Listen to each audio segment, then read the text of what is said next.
Meg is unsure of herself. She's not confident at all. She has doubt, and she grows throughout the movie, and she becomes noble, and she becomes herself. So she is just strong, and she empowers not only herself but the people around her.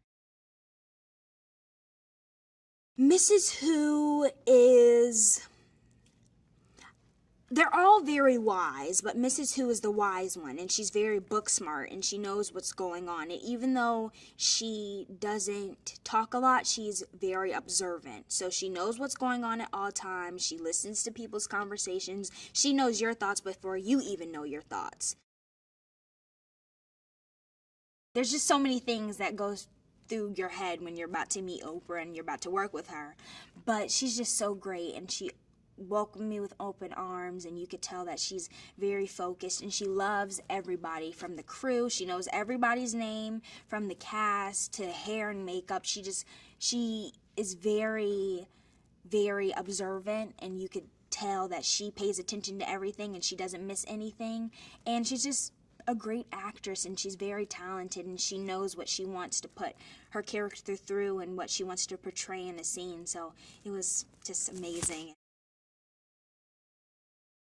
I've learned this from Miss Reese and Miss Mindy, to always just stay the same and stay humble, because these are powerful, powerhouse women in this industry, and they are just so sweet, they are so humble, they are so down to earth. And I think the reason that they have been in this business for so long is because they're just great people. So to just always remain with a good heart and to stay a good person, you'll succeed. So that's the thing I learned the most. I think people that are going to watch this movie are going to learn some lessons, and all walks of life, no matter if you're 80 years old or you're 13, 12, 11, 10, 9, it doesn't matter. You're going to enjoy watching this movie. You're going to walk out and you're going to be like, yes, I can conquer the world. Yes, I'm going to go save the universe now. So it's going to be good. I love how she, with every role she does, she brings herself into the role. So with Mrs. Whatsit, she brought herself into the role, and she was kind of quirky and maybe a little legally blonde, a little bit, even though she's a redhead in the movie. And she's just a great actress, and I love how she's also very serious about what she does and how she does it.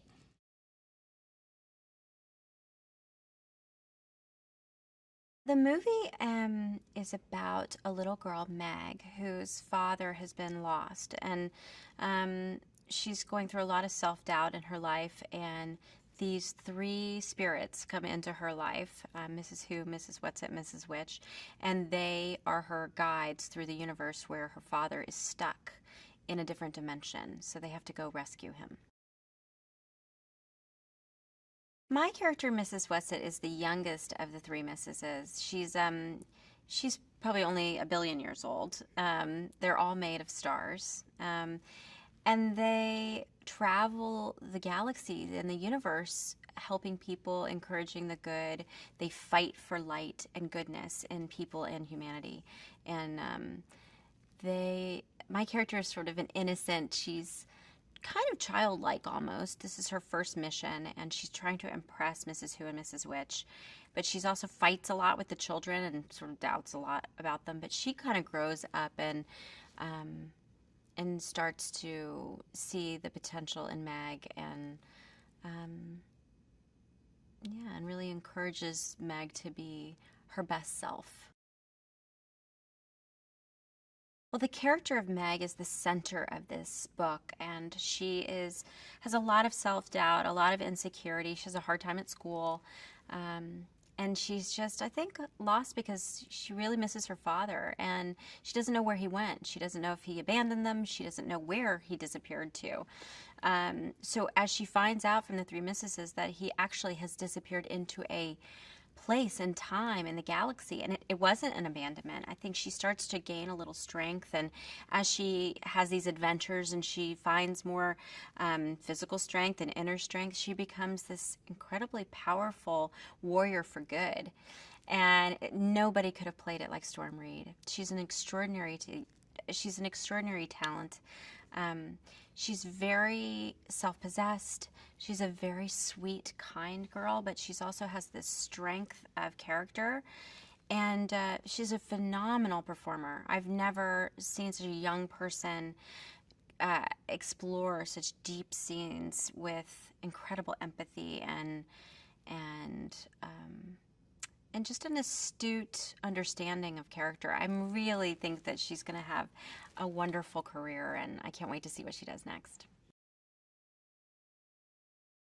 I think about how few times we get to see young women at the center of big Hollywood movies, but also women of color, and that little girls out there will know that, you know, they see themselves on screen in this real way with this wonderful girl, that anything is possible.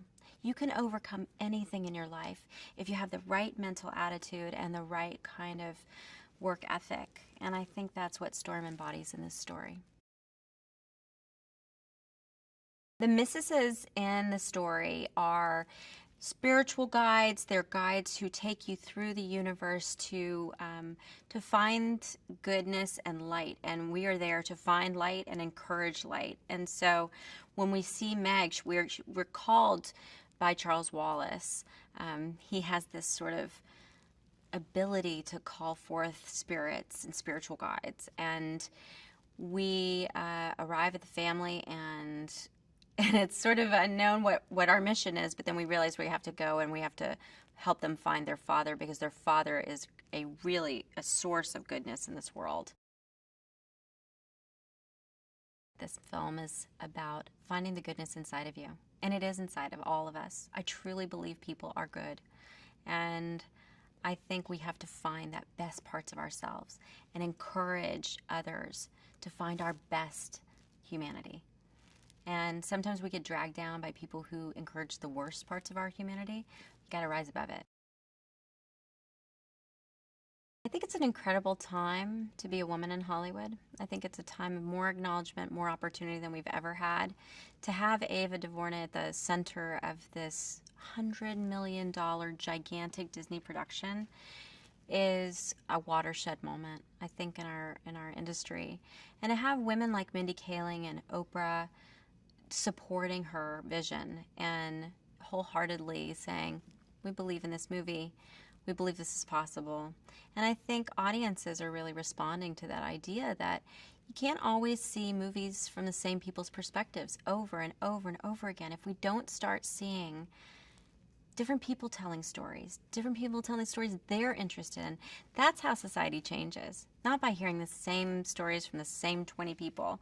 We need to mix it up, and I think this is very encouraging that a studio like Disney would invest so deeply in a woman's vision.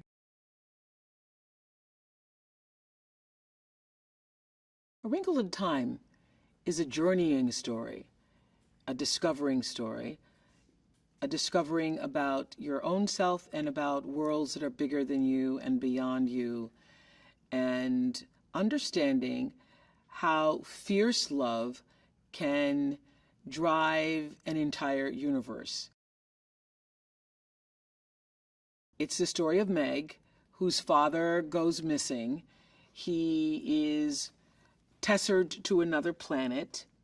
These three wise women come to help Meg and her brother figure out where her father is, and they take her to these multiple planets, lands out there in the universe.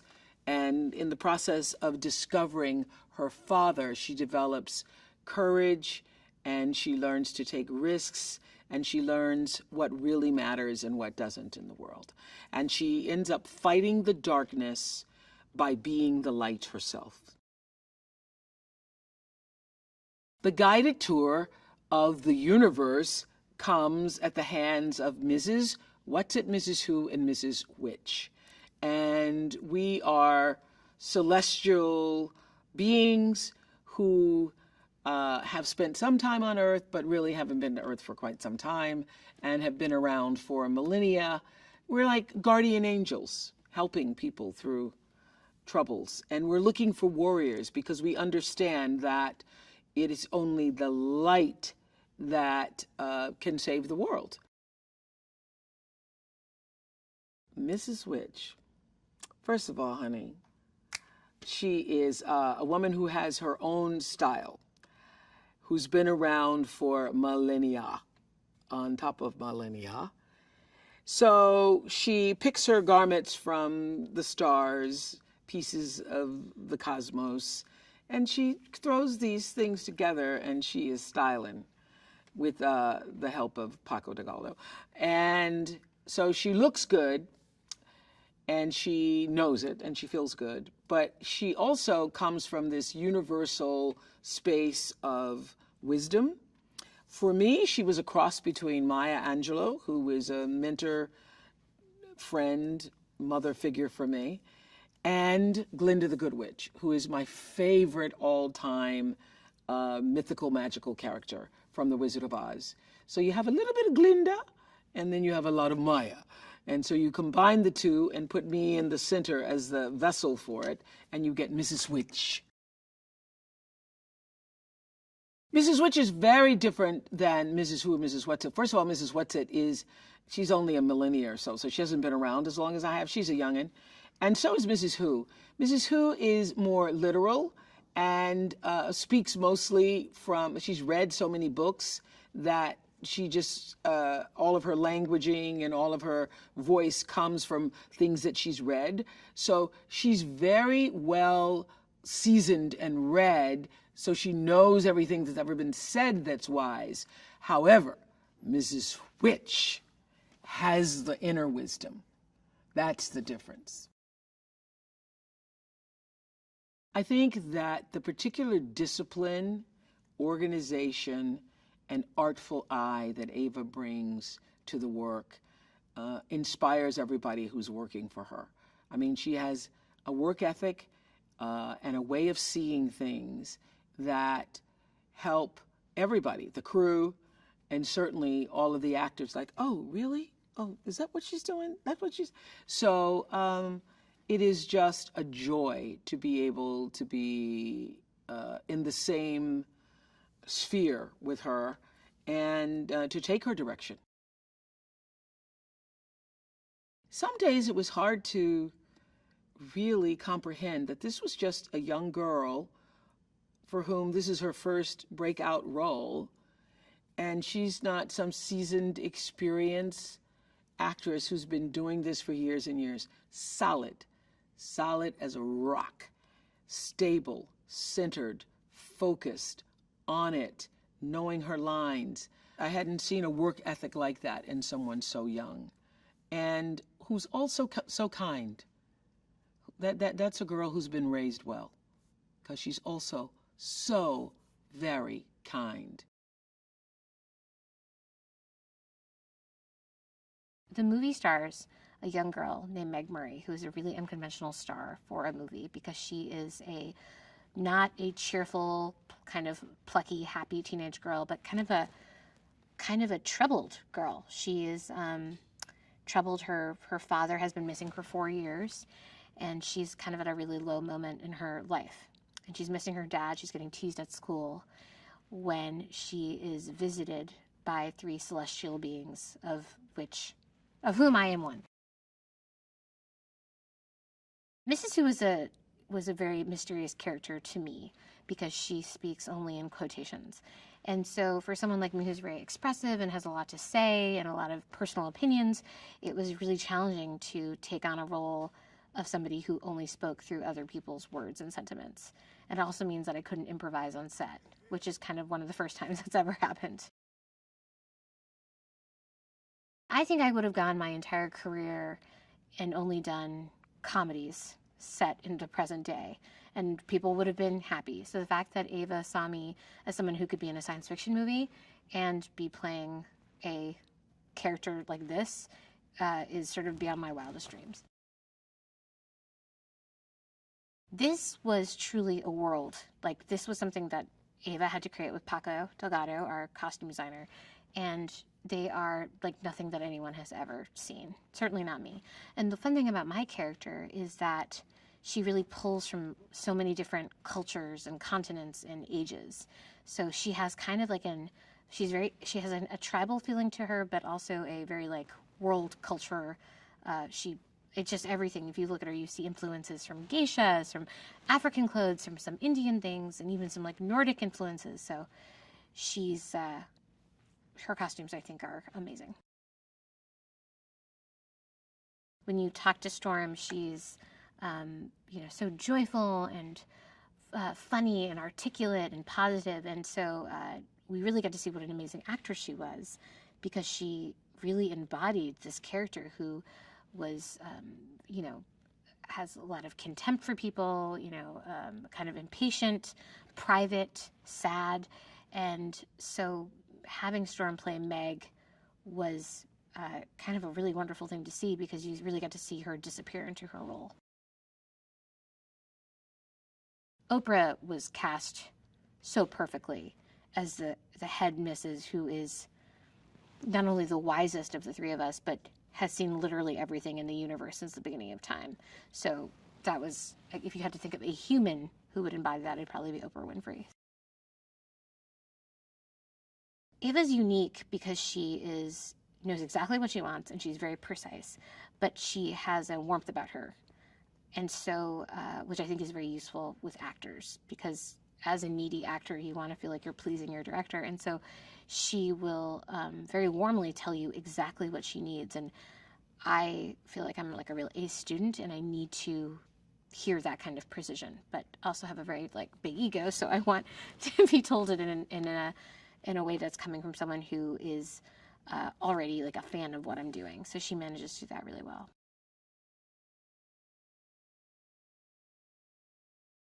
Charles Wallace is a very sarcastic, smart, genius little boy. A Wrinkle in Time is about a girl named Meg who has school problems, and because everybody's making fun of her because her dad got lost. So she goes on this amazing journey with her brother and her friend, and it ends up being a little adventure.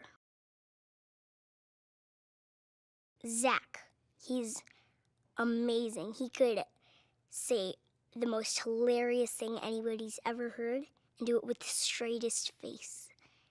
He's so amazing. And the happy medium, the guy who he plays, is a seer that does not like children, which is hard for me because, child.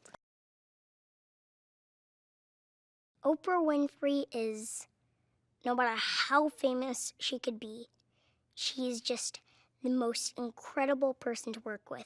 I think after this movie, she's going to be a superstar. Working with Storm is great. She is the most amazing, involved, loving, caring person I've ever met. And every day when I go home, I just think about how amazing this movie and experience has been with her. When people see this movie, I want them to feel the love. Love can overpower anything.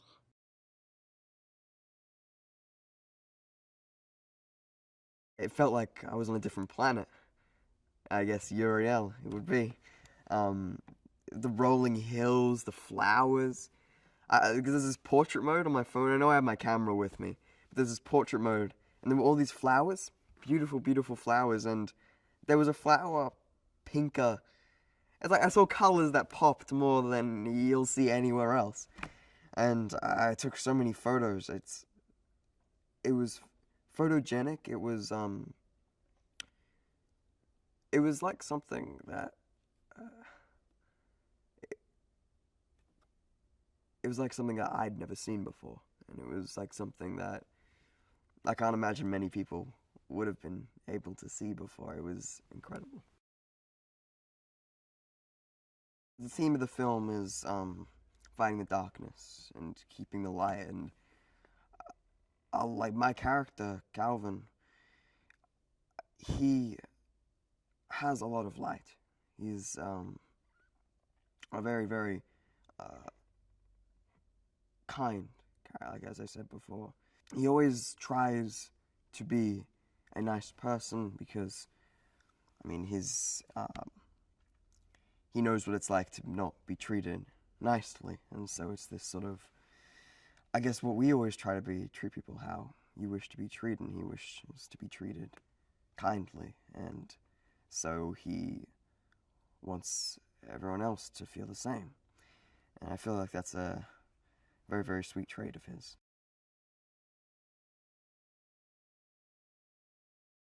The child is a product of her environment, or his environment. She's obviously been raised beautifully and is kind and smart and polite and works well with others and has an incredible bandwidth of emotion to draw upon. She's a good person, and I appreciate that greatly. It'll work in her favor as she continues in this business, without a doubt, and a mega talent, and will only, I'm sure, get greater as she gets older. I play Dr. Murray, who's a scientist and the father of Meg Murry, and he's a theoretical physicist. His wife is a scientist as well.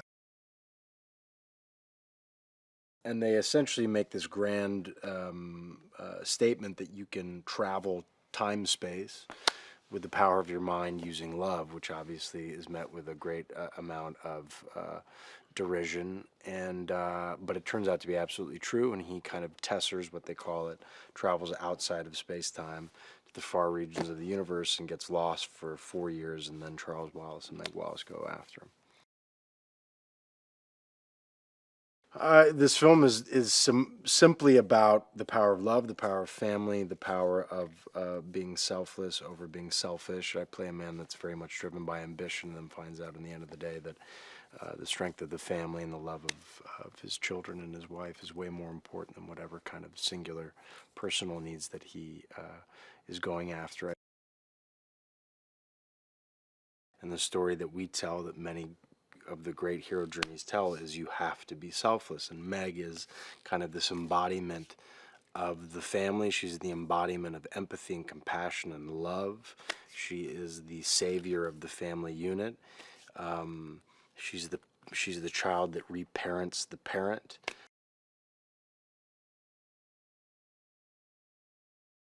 Well, I first read it and I was amazed. I didn't really know what to expect, and I really responded to the empowering and spiritual element to the story, you know, about a young girl kind of finding herself and the idea of family. I loved the way, you know, the reuniting of the Murray family, and I really enjoyed the Mrs. Whatsit, who and which, you know, I really enjoyed them, and Charles Wallace. Every character just was so clearly defined to me, and you know, I knew the script had been written by Jennifer Lee, who'd done Frozen, you know, which was just so glorious, and so yeah, I just read it and just thought, wow, what a beautiful story, and what a great heroine for young girls to look up to.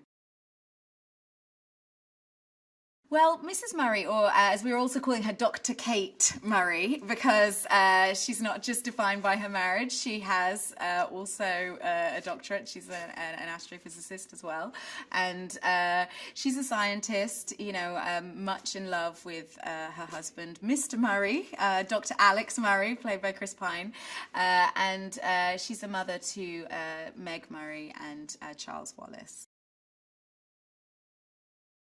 They're sort of pioneers of their field, very, very bright. You know, they've pioneered this idea, this concept of tessering and bringing it to the wider world, to much ridicule, actually. And I think that when Mr. Murray goes missing, Dr. Kate spends all of her time trying to figure out, did they get it wrong? What happened? You know, racking her brains with, you know, in the lab with all her equations and calculations to try and figure out what happened to him and did the experiment go wrong. Storm is just so bright and intelligent and thoughtful, and she's incredibly articulate. You know, when we were doing some rehearsals and discussing scenes, you know, I was just so impressed hearing how she would, you know, be analyzing the relationship dynamics, and she really brings a sweetness and a sincerity and a real intelligence to Meg, and you really feel that, you know, she has a deep soul, which I think is really important for this character. This is very much a family film. I mean, I know that the heroine is a 13-year-old girl and a 6-year-old boy, but, you know, it's very much about family and parenting and, you know, people being together and the power of love, really. And I think that is so universal that I think hopefully it will appeal to people of all ages.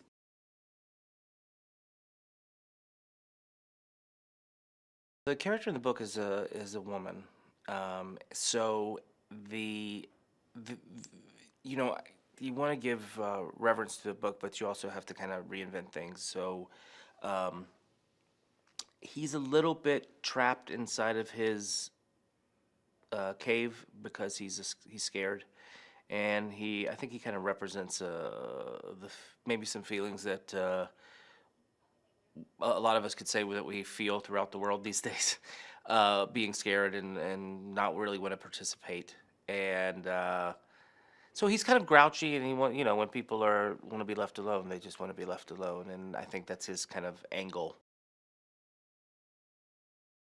Ava had sent me some hairstyles. She said pick one, and I picked the one that we ended up using, and that was the one she was hoping that I picked. So we were kind of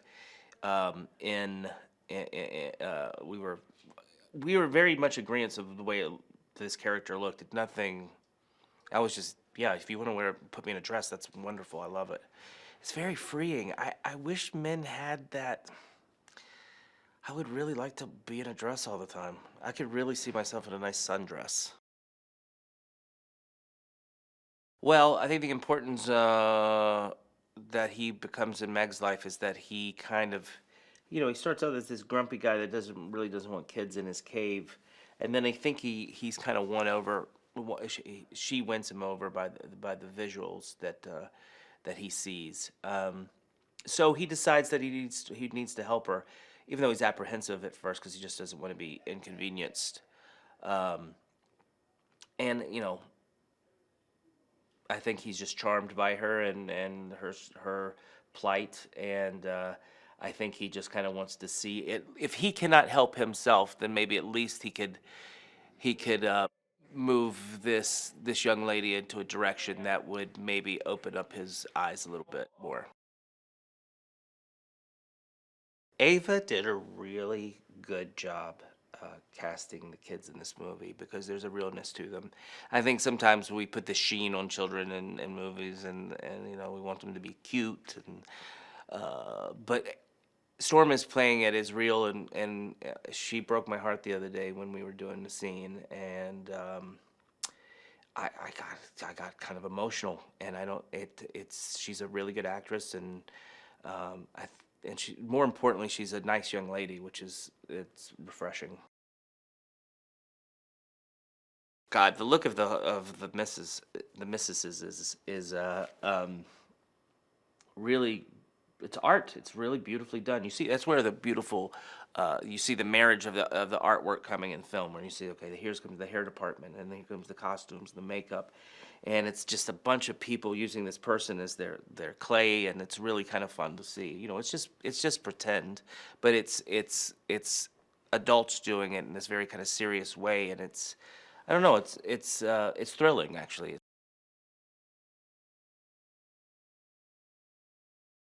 I just wanted to see how this person worked, you know, that being Ava. And you know, I saw her work with the kids, and which was, I mean, you had 3 like really awesome kids, you know, me having kids, and you know, it was just really, really cool. You know, but she really worked hands-on to get like a very specific type of performance, and with me as well.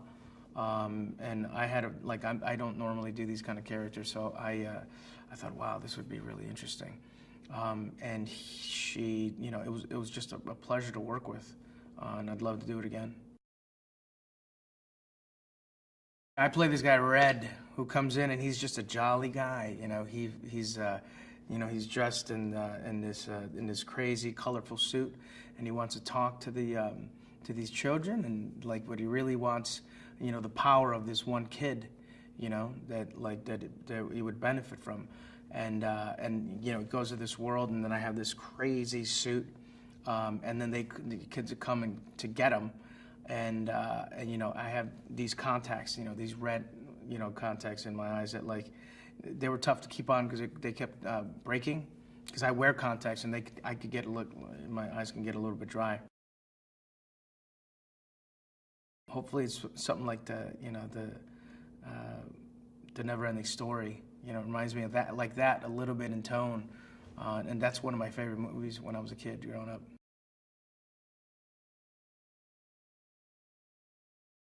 This film is about love, and I believe that love is the most powerful force in the universe. I love people who have been in my life who've passed away. I love people who I have an idea of who've yet to come into my life. I love people who are currently in my life. And this film explores love not in a lovey-dovey way. It explores love as something that you have to fight for, something that you have to work hard for, something that sometimes you have to struggle for, but something that's worth doing. The story of Wrinkle in Time is the story of a girl, ordinary girl, plain girl. Curly hair, frizzy hair, glasses. No one really likes her. She's smart, but she's so smart she doesn't even have to try at school.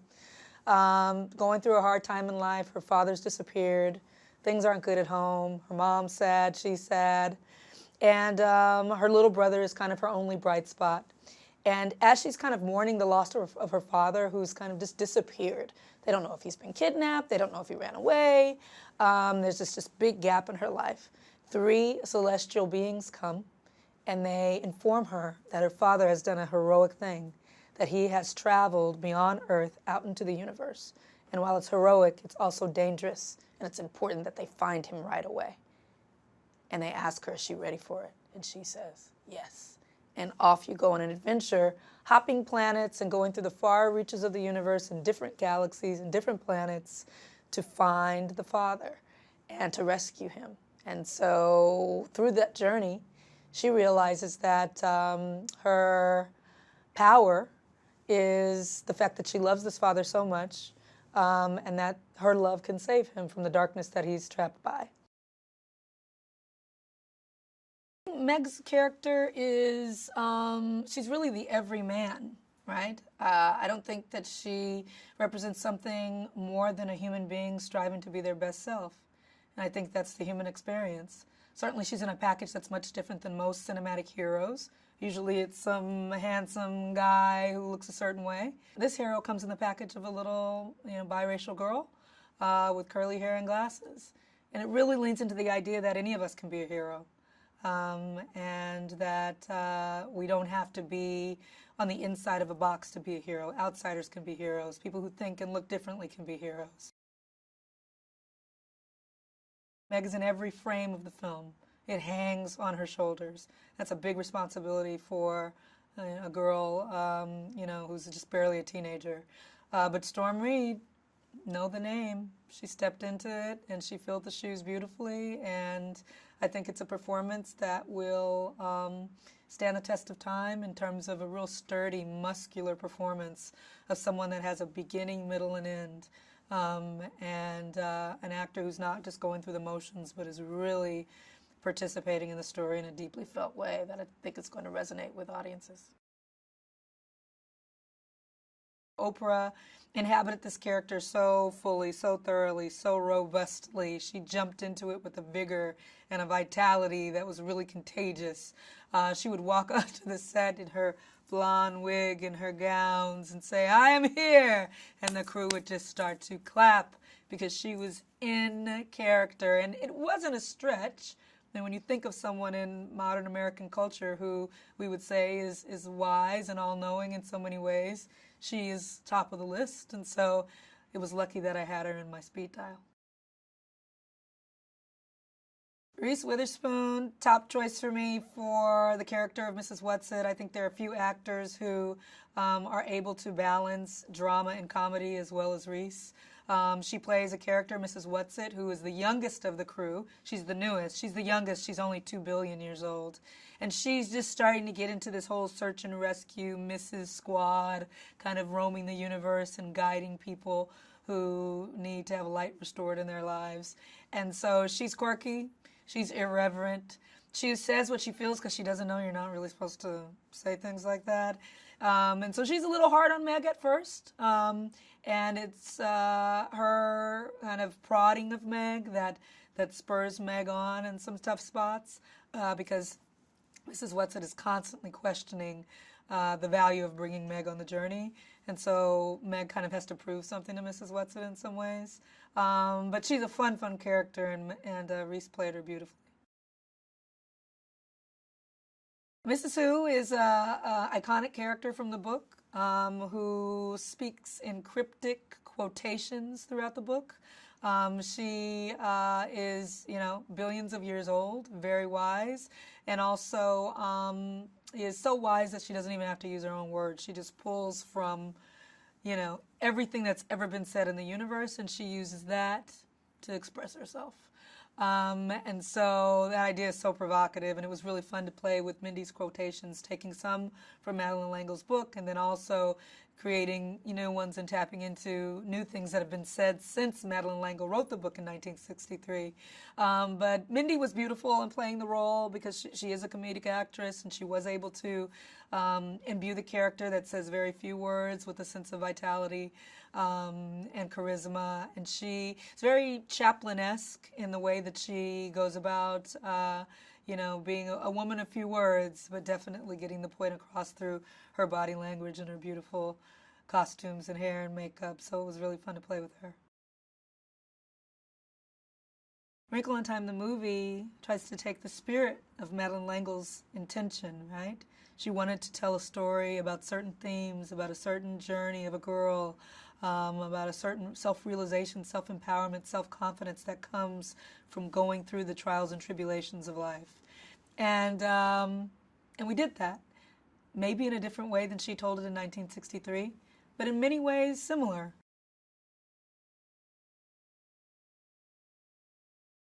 Storm is a really emotional, sensitive actor.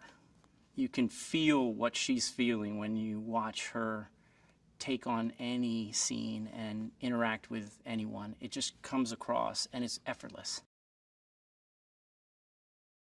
Meg starts out as a girl who's really out of step with herself and with everybody around her, in large part because her father's missing. But she also is a 14-year-old who is trying to find herself. So she takes off on this journey, led by these 3 wonderful celestial beings, to go find her father. And in the process, she ultimately finds herself. She finds her strength, she finds her core, she finds her inner ability to become more than she ever thought she could be at the beginning of the film. The light and the dark is the biggest theme of the film, I think, because it's really about how the lightness or the light is able to overcome the darkness. And it's a movie that has to go into the darkness in order for, and audience members have to go there with it, in order for the discovery to be that this battle of light and darkness can be won by the light. I think people of all ages will get something out of the film because for children, there are ideas in here that sort of crack open a door for them to say, oh, there's a bigger world out there of ideas that are of a higher philosophical nature and speak to a feeling I may have but don't quite understand. And for adults, it speaks directly to them because the ideas in the movie are incredibly sophisticated. The thing to take away from the story is that love conquers all, and that in conquering all, it gives great hope to people at a period of time when there are challenges in the world, and we all could use a little hope.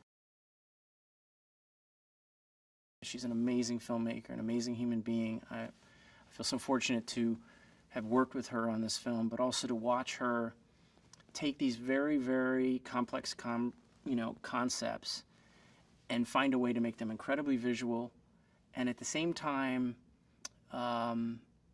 sometimes uncomfortable for audiences, to allow them to sit in that and to come to a place where they can start to analyze in their own minds, like, what's going on here and what are we really trying to say, because there's a lot of things being said in the film.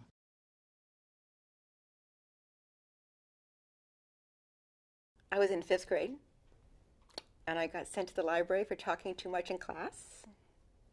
And I was sitting at this round table, and a librarian came over and said, what kind of books do you like to read? And I said, I don't like to read, and I want to play handball. And she said, well, why don't you try Wrinkle in Time? It's a Newbery Award winner, and I think it's about a little girl just like you, and you'll like it. So, I didn't really want to read the book, but that night I started it, and I found love. I loved this book. I cannot tell you how much I identified with Meg, the incredible cosmic adventure, searching for the father. A young girl is the one that saves the universe. And I put that book down, and I immediately started a letter to Walt Disney. And I thought Mr. Disney, because he's the only person I knew who made movies for children, so I thought for sure Mr. Disney, once he knew about A Wrinkle in Time, he would want to make this book into a movie. But I was too shy to send the letter. So a couple of years later, he died. And I was really sad. I remember crying. And I was especially feeling very guilty that I hadn't sent the letter. In my head, in my young kid head, somehow, I thought he didn't know of the book unless I had sent him the letter. Anyway, it was on that day that he died, December 15th, 1966, that I made a promise to myself that when I grew up, I would make a movie of A Wrinkle in Time. And that was 50 years ago. I read it at a time near the Kennedy assassination. And I think I needed A Wrinkle in Time to give me the kind of courage all young people needed when they were hearing adults talk about the end of hope, that hope had died. And that's a very hard thing to hear when you're 11 years old or 10 years old, as I was. And so it gave me the kind of courage I really needed. And I thought that the movie would not only be this fantastic adventure for everyone to see and enjoy, but it would also give us all great courage to fight back the darkness, whatever the darkness was. To hear Madeline tell the story of why she wrote it, how it came to be, what was going on in her life at the time, what was influencing her, her fascination with Einstein and the discovery of particle physics, going through her own personal journey of, meaning and finding a meaning in life. I mean, I was listening to all of that from Madeline's point of view. So that was very, very special. I can only speak to what I learned from Madeleine L'Engle, and that is that it's about a young, insecure girl who looks to her father for the answers, whatever problems she has to deal with in her life.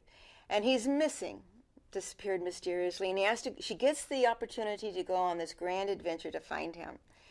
And she learns that she has to take that leap of faith within herself, that she is the light that can fight back the darkness, and not to look to her father or to anyone else. And I think that that's the 64,000-foot view of this story, about how we all, wish to depend on, look to someone else to help us figure out our life, our problems, and to come to realize that we have to look to ourselves. And I think that that's the bigger story of A Wrinkle in Time. There are differences between the book and the film, but because they had to be. For decades, I worked with many, many talented people trying to put the book on the screen.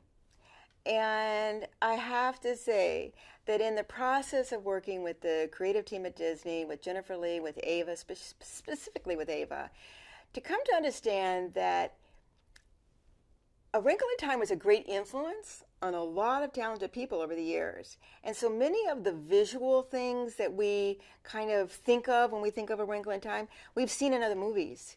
So what we tried to do was to follow the emotional journey of Meg, her brother, Charles Wallace, her friend Calvin, and the roles of the ladies.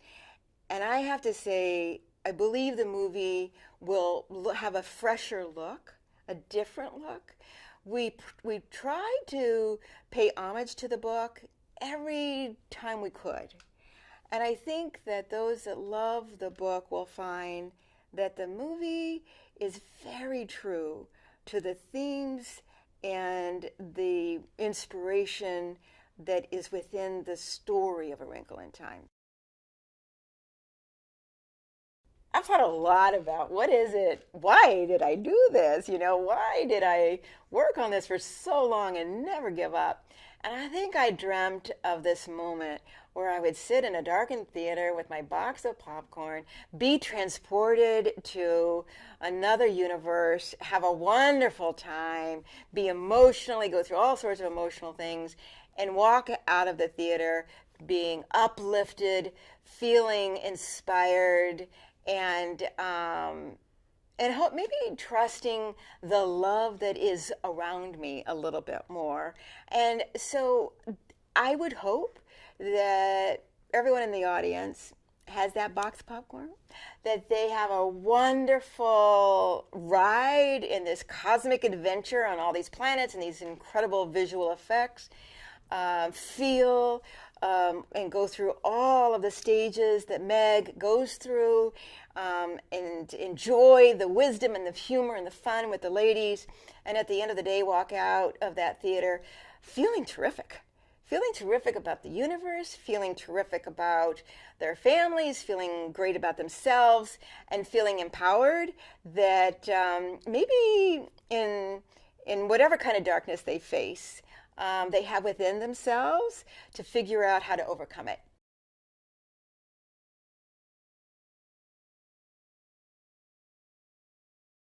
She explained to me that, that I had to design these costumes basically for these three characters, that they were like these three misses that were like, the characters played by Oprah, Mindy, and Reese Witherspoon. And, we were just talking about, very many things. I mean, she said that, she didn't want them to be like, being like very earthy characters, that she wanted something that, we could feel that they were coming from an outer world. One of the very early things that Ava sent me, just for me to look what sort of like frame of mind she thought these characters should look. She sent me all these ideas of her, and that they were like sort of like out of this world, most of them. And I had to say that really sort of like helped me to understand what Ava wanted. I think the project itself has been challenging and very interesting, and challenging in the positive way to do, in the positive way, because it's an invention of a world that doesn't exist. And I think it's a great opportunity as a designer. You don't get this sort of like, you don't get these things every day. I love to work with directors that have a very sort of like a strong vision about what they're doing, and I think Ava is a very talented director that also pays a lot of attention to the aesthetic side of the movies, and I think this is quite rare.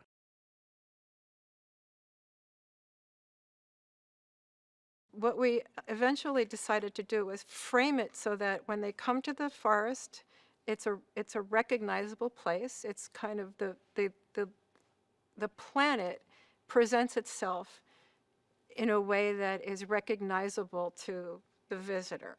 So in this case, the kids, they come, they're in a forest, okay, they get that, but then it turns inside out. Then they're in a suburb, and that's kind of a little off. and then they're on a beach, and that's kind of a little off. And once they leave the beach and go to the realm of the it, that got even harder, because until that point we were saying everything, okay, everything is recognizable to them, it's sort of portrayed in their terms, but once we're in the it, in the realm of pure evil, how do we portray that? A lot of the process had to do with trying to take images that were from the book and keep the sense and meaning of them, but translate them into contemporary cinematic terms and contemporary idiom, cultural idiom. This kind of amalgamation of ideas resulted in the idea that they would come down a very tall cave from top to bottom, balancing and sliding down these kind of crystal seesaws, and that the crystals themselves would glow, and this collection of intergalactic special items encased in amber would glow, and we'd be inside a cave that has kind of a fluid motion to it, and there you have it. We shot pieces of the chase, so it starts off with Calvin and Meg. Charles Wallace has been taken someplace safe by one of the misses, and Mrs. Witch comes and finds them, and as they've landed, and they begin to walk through the forest, and then it begins to be more troubling, and they begin to have to walk more quickly through the forest, and finally they run out of the forest towards what is in fact the ocean. They're running out of the redwood forest towards the ocean, and it turns out to be kind of a meadow, in which we married up to some other environments. But it's the beginning of the land as monster transformation and chase.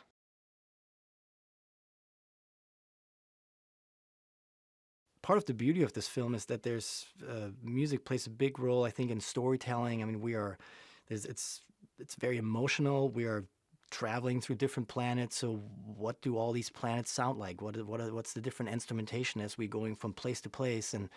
And we just had a blast of just coming up with ideas of what could change here, but also keep the through line with the themes, but then just put it on different instruments. And there were so many ideas we had right away, and then it was fun just implementing that throughout the writing process.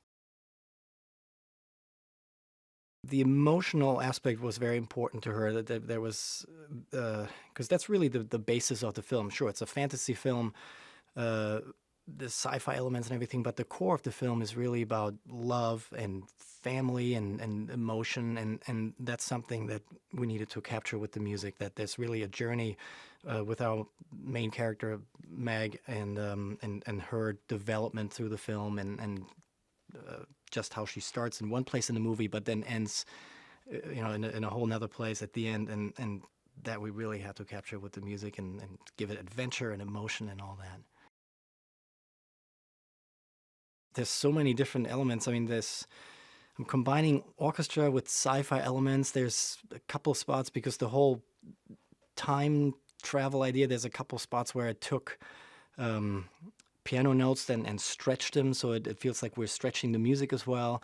Part of the every time when I tesser, we actually, just because we're bending time, we decided to actually also bend the orchestra, so all the music basically bends as they're about to time travel. So that's part of a big element of the film and the score.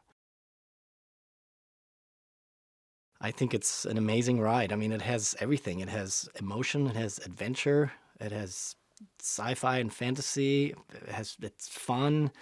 I think it really has the full spectrum. And from a musical point, again, it got me very excited, because I thought there was so many different areas to explore, and I think it's a very exciting film.